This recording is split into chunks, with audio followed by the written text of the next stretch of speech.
Are you ready to uncover your retirement solution? Learn more as Jeremy Keil and his guests guide you along the path of retirement and reveal the 5 steps you need to take to solve your retirement puzzle. Now, on to the show. Hello and welcome to Retirement Revealed with Jeremy Keil. Good morning, Jeremy. How are you? Doing good, Eric. How you doing? I am doing fantastic. I'm excited. You have a guest on the show today, and we're going to welcome the guest here in a few minutes. But first, you wanted to talk about an article that we've got a link for, and I'm sure that we'll be including that into the show notes, correct? Yeah, absolutely. Definitely. Yeah, we got an article here from the Investments and Wealth Monitor, they call it. It's part of the Investments and Wealth Institute magazine they send out every couple months.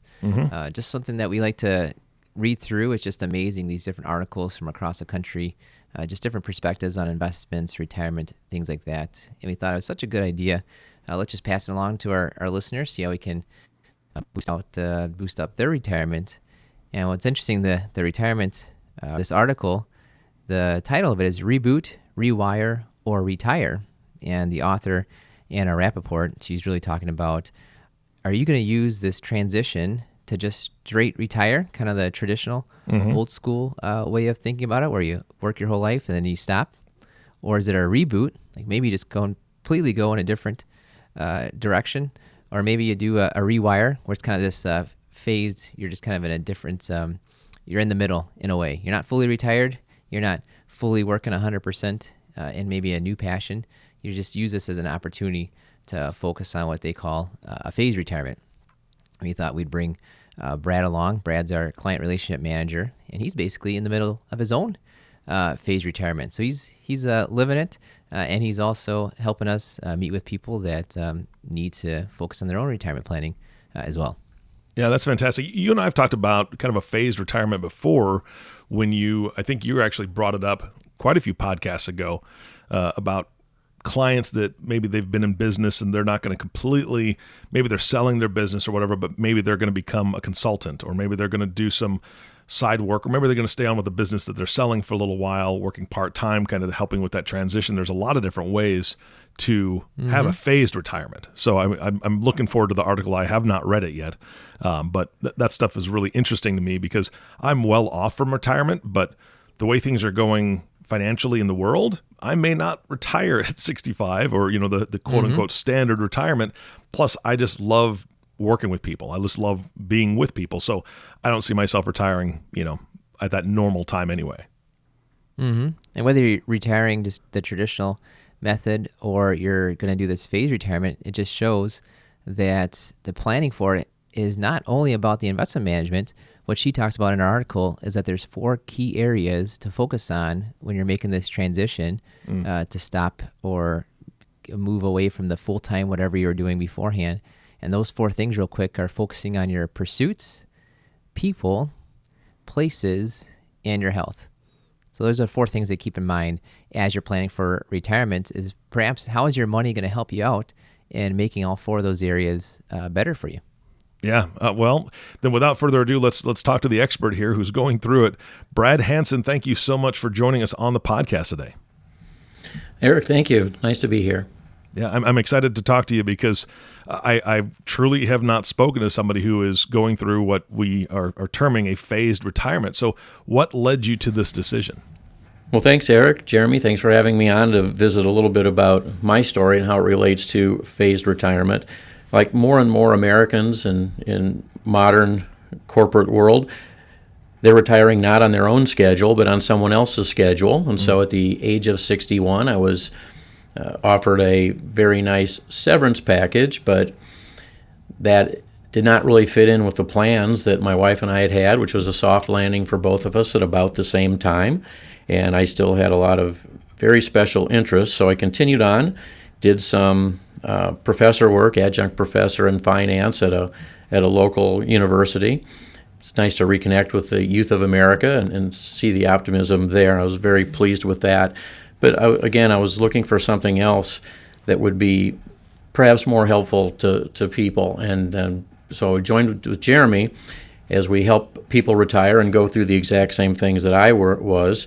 So I'm one of the 14% of retire age people who are working part-time, and I'm not one of the 17% of the re-entered the workforce full-time basis, but I'm one of those. My wife's plan is a very nice phase down, which is cutting from 5 days to 4 days and then 4 to 3 and working some electronically. So it looks like we'll have their soft landing together, all within the context of our financial plans. That's great. Now, let me ask you a couple questions here, Brad. Are you and your wife the same age? We're within a year and a half. That's right. Okay. All right. Mm-hmm. And then you said at 61, you were given that decision. Was it a total surprise, or did you have a few months to plan, 6 months to plan? What was that like?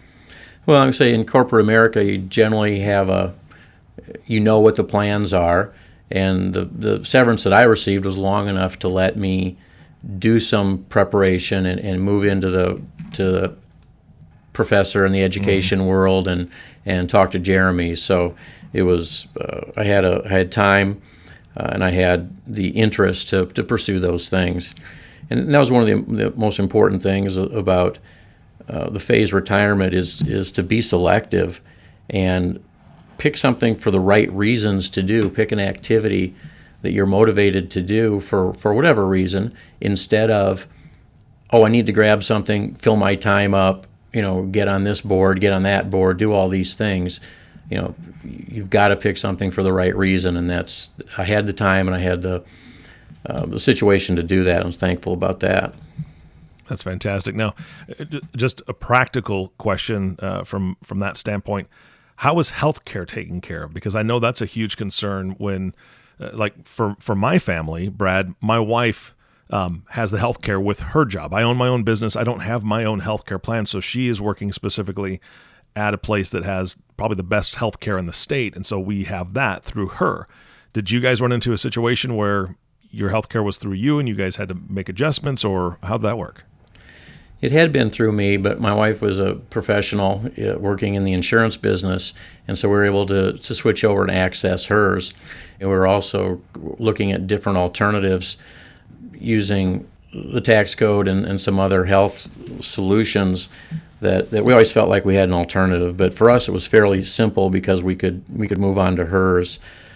One of the things that you really feel when you get into this phased retirement is your self-identity. I mean, who are you now? And I think the simplest way to address that is when someone asks you, what do you do? Are you retired? The way you answer that question is your self-identity. So if you say, well, I'm retired, then that's what you are. If you say, I babysit my grandchildren, that's kind of what you are, and maybe that's what you've chosen. And so that's the simplest litmus test that I thought of was what is the answer to that question? And that defines what you've been thinking and all the things that Jeremy talked about with your pursuits, your people, your places, and your health. The answer to that simple question, what do you do, defines how you think of yourself now. So what's your answer? My answer is I work with a retirement planning company, and we're helping a lot of people retire successfully and in the correct way, and that's really a good feeling. Yeah. It didn't join a lot of extra boards or volunteer units because you want to be committed to do that. I look at it as I'm currently writing the next chapter in the book of my life, and this is going to be a really good chapter because already the number of people we've touched and help not just save money but put them in a good place for retirement. There's going to be other chapters after this one, and that'll be more traditional retirement, I suppose. Brad, you talked about the pursuits there, and you were in finance for your entire career, basically. And when you were given the opportunity to do something different, not do your regular job, you still had that passion for finance. You had that passion for education. So that's what led you towards your first phase of retirement there is being a associate professor at Carroll University.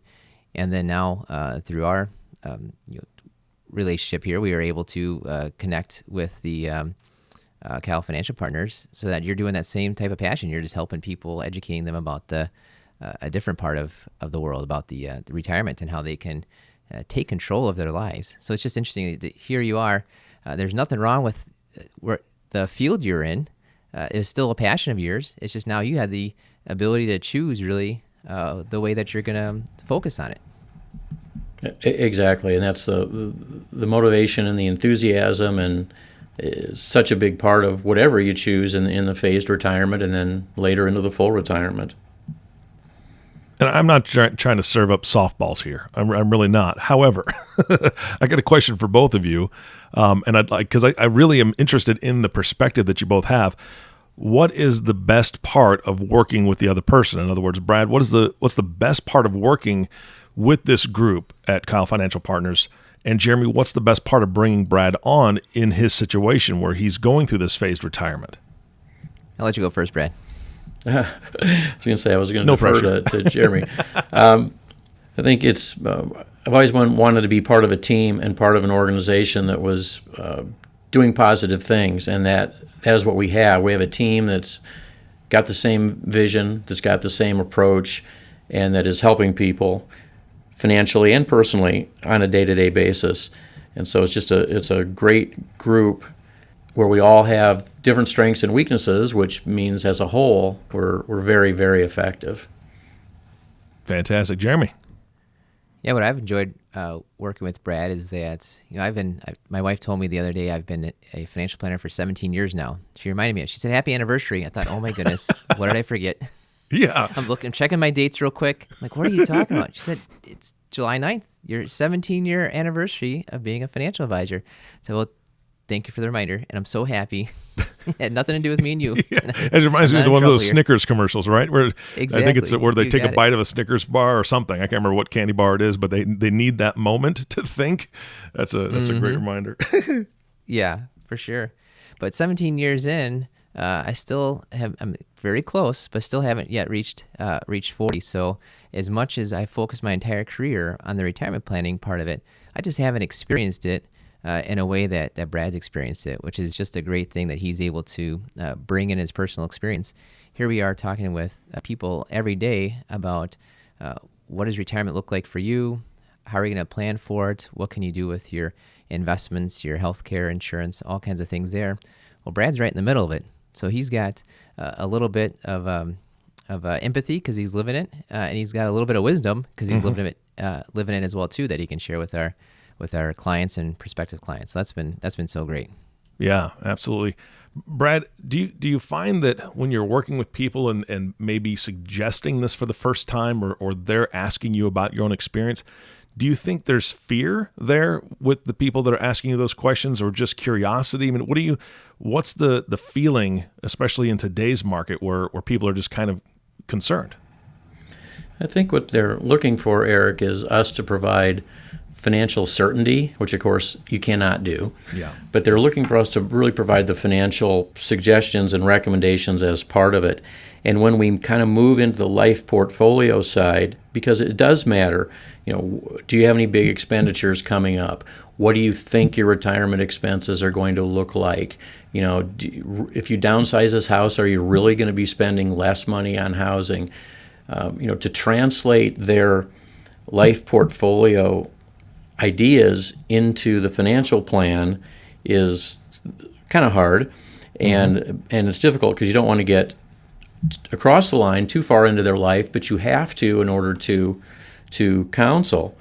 One of the questions that Jeremy quite often asks has to do with charitable giving, and at first I'd always take that as, oh, that's kind of intrusive. Why are we asking that? But because of the way the tax and some of the other codes are, it can make a significant difference. And so that's kind of it's a topic where it crosses both into their life portfolio decision making and into their financial plan. And so that's the biggest challenge, is getting the two ideas working together and really putting numbers to the life portfolio decisions that people are making. Yeah, absolutely. Brad, you talked about people there, and in your answer to Eric about you liked working with our team, it had a lot to do with the people that you're interacting with, both the teammates here, the people in our office, but all the new folks you get to meet as you're introducing them to the Keil Financial Partners. That's one of the 4 areas that the author Anna is really talking about, that you've got 4 different things you ought to be looking at. Pursuit's one of them, but another one is people. A lot of times your whole social system might revolve around work, and all of a sudden one day that goes down to zero. So this phased retirement is a nice way to continue to interact and continue to perhaps make people. But you were talking earlier before we started recording about ways that you like to make sure you're still keeping in touch with people that are important to you.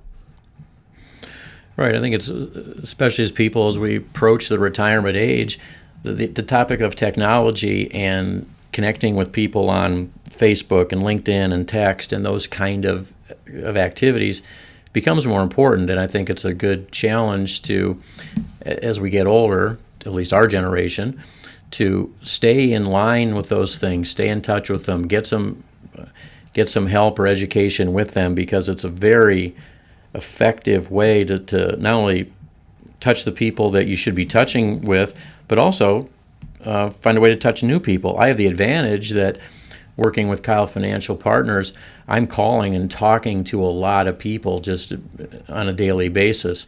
But not everyone in a phased retirement is going to have that sort of motivation and opportunity to do that. So to replace that, I think it's don't be afraid of the technology. Use it to the extent. I mean, don't get out there on Facebook and post what you had for breakfast all the time, but it's a good thing to keep on. Yeah, if you want to connect to your grandkids, just ask them how to show you how to do a TikTok or a Facebook Messenger or something. Yeah, and they'll love you. They'll love you for it. Yeah, absolutely. And Brad, you touched on something, and Jeremy brought that question up. The fact is that there is so much science behind keeping up relationships, keeping up conversations. And Brad, by no means am I saying that you're old, but as people age, it's way more important to do that, to keep the neurons firing, right, within the brain, and keeping yourself healthy. Relationships are a huge part of that. There's a ton of science behind that. So that's great. Yeah, another part related to that is not just who you're interacting with, but where are you going to live? That seems to be one of the biggest things that people are asking about, is where are we going to live in retirement? A lot of times, and that's the third part, the places. What places are going to be important to you after what pursuits and people are important to you? But we hear that stuff all the time. Are you going to downsize, buy a second home, do the traveling, that type of stuff? We think the phased retirement might be a good way to go about that. Brad, I don't know if you could be able to share a little bit about your thoughts with travel. And I know you've got family connections throughout the Midwest. So you've got somewhat of a choice of where is it that you want to call home. What are your thoughts there? Yeah, place is such an important thing because it sort of guides what your social network's going to be, what your activities are, and even some of what your travel is. I mean, and we talk to so many people, for instance, I have elderly parents. Well, you want to be close enough to provide assistance and comfort when possible, but should you be right next to them, for example? I've got grandkids. Do you want to be close enough that you're like always babysitting, or do you want to be something that's not just a parachute grandparent where you're in there every once in a while? But I talked to some people who have been very disappointed. They made the decision to move like next to their children and grandparents, or move next to their parents. What they did was they disrupted their own social network, their own group of friends, their own card-playing people, their own church, and they weren't happy, which means the people around them had less of a chance to be happy. So the choice of place is a really one that I think has got to be considered, and the financial is maybe even a minor part of that. But the choice of where you live and how that's going to affect your life portfolio is something we really need to make sure people are thinking all the way through. Yeah, a lot of times the two things that people say to us, they say, well, for my retirement, I'm going to downsize, and that way I'll free up some cash. I said, are you kidding me? What you're going to do is buy a smaller, nicer place that costs just as much as your older, bigger place. And if there's any money left over, you're just going to go out and buy new furniture, new appliances. So we haven't found that downsizing really is going to be a cost saving if you're looking at it from the financial down part of it. Or a lot of times people talk about, let's move to Florida. There's no income tax down in Florida. Let's move there. Okay, well, we're in Wisconsin. Social Security is actually income tax free for Wisconsin. There's no state income tax on Social Security in Wisconsin. You might be someone living on $70,000, $80,000 in retirement. Half of it or more might be your Social Security.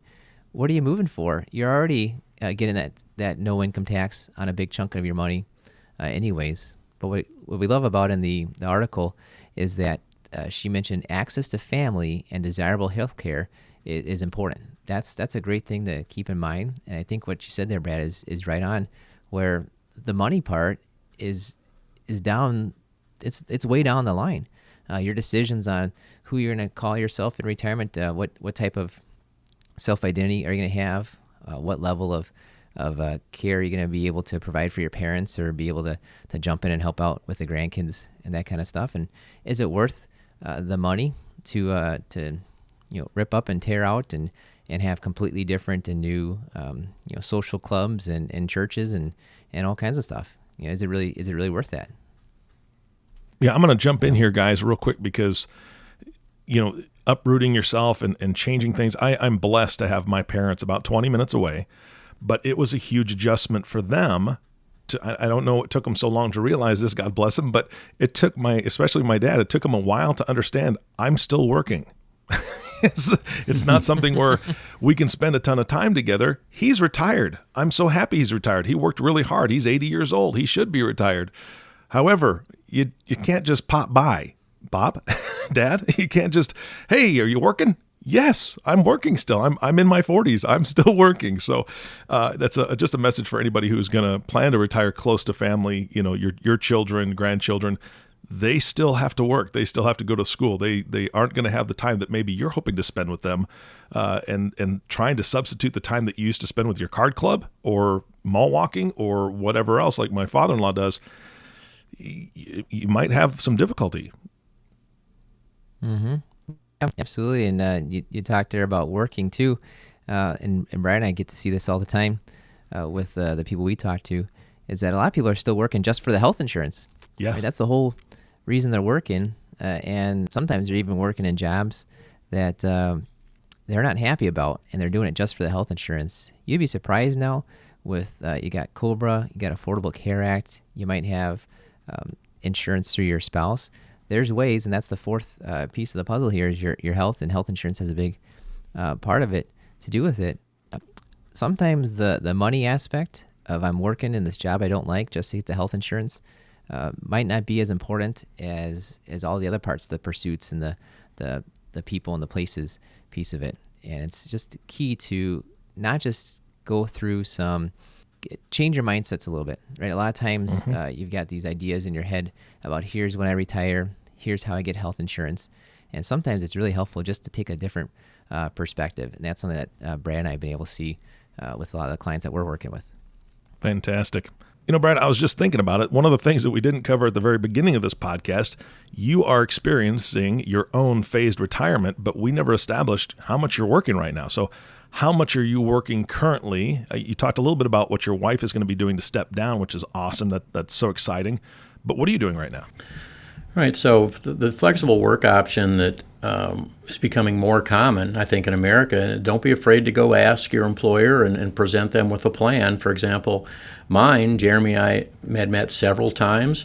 I could see that his business was growing and taking on more clients, and we were just helping more and more people, and identified, hey, there might be a need here that together we can do something. So we designed a flexible plan where I work 10 to 15 hours a week, as depends on how busy the prospecting and our new calling activities are and how many new meetings we're having. But that's pretty flexible, so it's a function of the success we're having. And my wife, she works for a large insurance agency, and she was able to go in and define what this could look like over several years, and got a lot of agreement and acceptance. And so I would counsel people, don't be afraid to go in and talk about these things, because certainly your managers are talking about these things. You might as well go in and see what kind of terms you can get. Especially is important for us. I'm a type 1 diabetic, and so our focus was on these early years of retirement and how can we phase into it without the levels of stress and healthcare questions that other people may have. How do we avoid some of the big early expenditures that people sometimes make?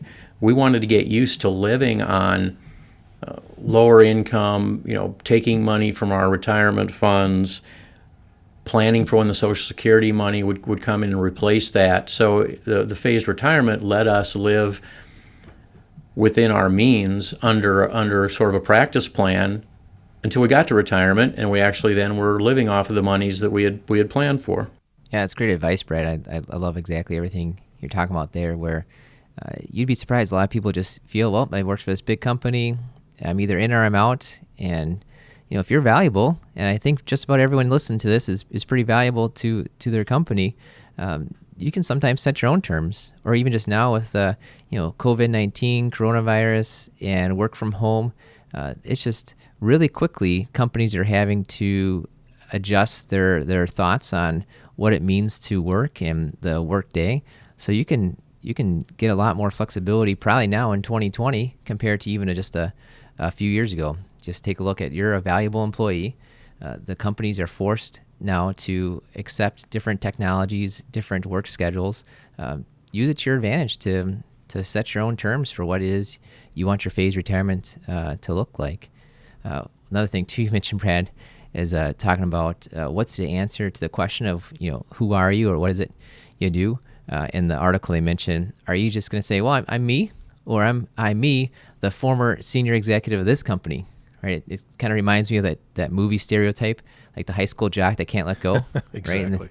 And, are you going to let your retirement be defined by your working career, or are you going to retire? Are you going to define your own retirement?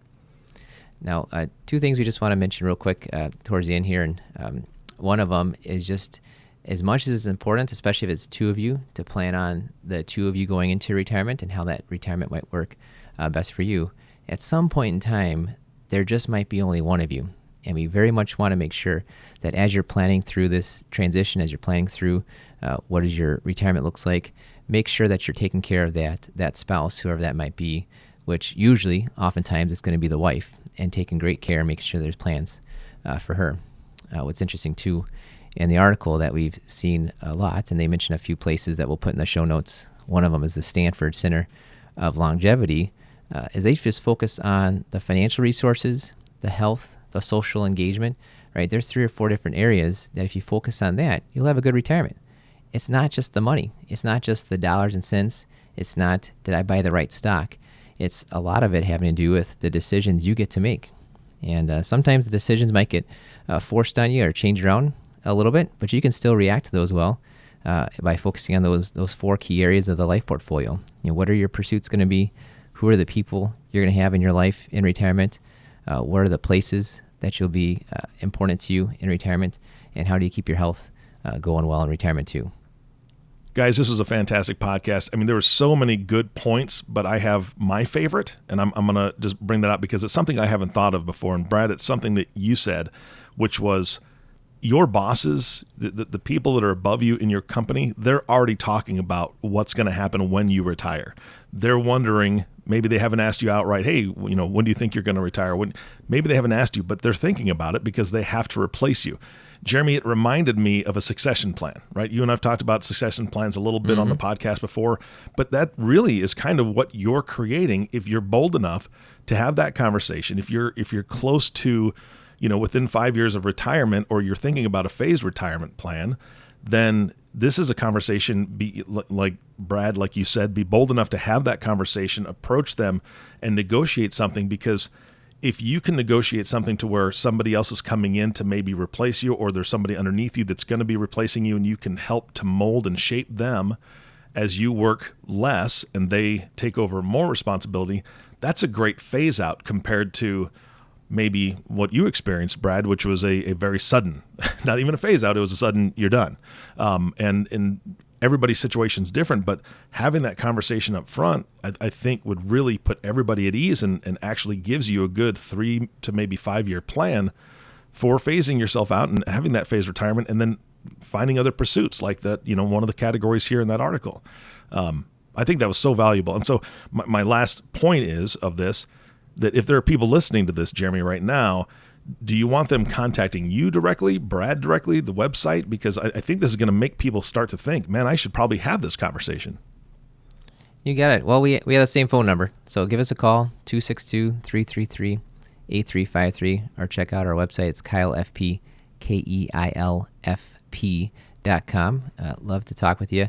And absolutely, a lot of people that give us a call, Brad's the first point of contact because he's just trying to figure out what part of your retirement might you be in or your working career, and how can he bring our resources to best help you. That's fantastic. Brad, thank you so much for being on the show today. Thank you, Eric, for having me, and Jeremy also. Jeremy, again, thank you so much for bringing Brad on. This was a fantastic podcast. Your first guest, right? This is your first guest, and well, you guys knocked it out of the park. You got it. Absolutely. Yep. Setting a high bar for everybody else. That's right. That's right. Exactly. And of course, the last thank you always goes to you, the listening audience. Thank you for tuning in and listening to the Retirement Revealed podcast with Jeremy Keil. If you have not subscribed to the podcast yet, please click the subscribe now button below. This way, when Jeremy comes out with a new podcast, it'll show up directly on your listening device. This makes it much easier to share these podcasts with your friends and family. Again, thank you so much for listening today. For everyone at Keil Financial Partners, this is Eric Johnson reminding you to live your best day every day. And we'll see you next time. Thank you for listening to the Retirement Revealed podcast. Click on the subscribe button below to be notified when new episodes become available. Visit retirement-revealed.com to learn more. The information covered and posted represents the views and opinions of the guest and does not necessarily represent the views or opinions of Keil Financial Partners. Keil Financial Partners does not provide legal, accounting, or tax advice. Consult your attorney or tax professional. Representatives have general knowledge of the Social Security tenets. For complete details on your situation, contact the Social Security Administration. Keil Financial Partners is a part of the Thrivent Advisor Network, a registered investment advisor. The content has been made available for informational and educational purposes only. The content is not intended to be a substitute for professional investing advice. Always seek the advice of your financial advisor or other qualified financial service provider with any questions you may have regarding your investment planning.